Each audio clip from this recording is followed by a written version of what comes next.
Ako si Pupunggo, nasasaktan, madumi. Ngayong araw mga karep, isipan ko maglayas kasi holiday. Tas wala din naman akong gagawin, kaya chinat ko si Jade, inakit ko sa Ginayangan. Kasi kung hindi ako maglalayas, iiyak na naman lang ako ng walang tunog. Actually, nung isang araw pa namin ito napagplanuhan.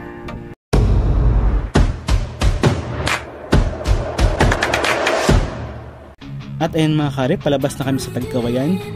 Sana hindi umulan mga karep, kasi nung mga nakarang araw, panay ang ulan. Alam na ngang wala akong kakadilan.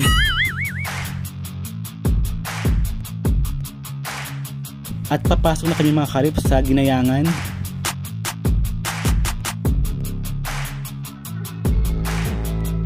So bago kami pumunta mga karep sa pupuntahan namin, naisipan namin na dumaan muna dito sa Danlagan Batis. May kainan kasi dito mga karep, kakain muna kami. Pero ang trip ko talaga dito ay yung buko halo-halo.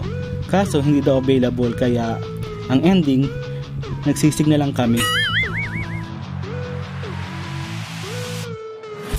At ayun nga mga karep, after namin kumain ay pumunta na kami dito sa Mangrove Boardwalk. Dito na namin iintayin si Adonis, yung friend ko na taga dito.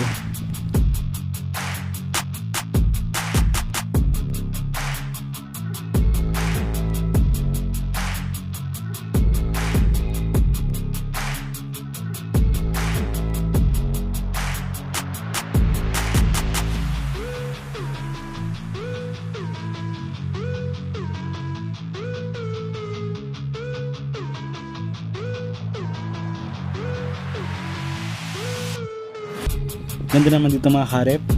Pero habang naglalakad ako mga karep, bigla ko naisip, nasaktan ba ako dahil nagmahal ako? O hindi ako nagmahal kasi nasaktan ako? O baka naman hindi ako minahal kaya ako nasaktan? Ano daw? So ayun na nga pala mga karep, si Adonis. Tapos ito po si Jade mga karep. Siya ang driver ko ngayon. Sana all my driver. So after namin mga karep sa Mangrove Boardwalk, dito naman kami sa maulawing spring protected landscape. Pero hanggang hanging bridge lang kami mga karep. Malayo kasi pag pupunta pa kami sa view deck nila, mapagod. Nasasaktan na nga ako tapos mapapagod pa. So bago kami pumasok mga karep, maglalagbok muna kami. Baka daw kasi dali namin yung hanging bridge. Bago kami tumas mga karep, dumaan muna kami dito sa pool nila na running water. Kaso ayan, walang water.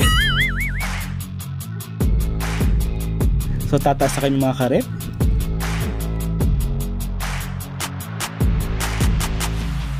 Kapagod tumaas para kang nagmahal.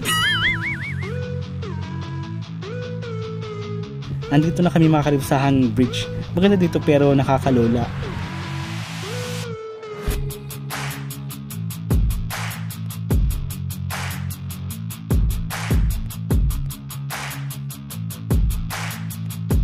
Hindi ko na rin alam mga karep kung paano tatapusin itong video, kaya ganito na lang. Bigla na lang mawawala.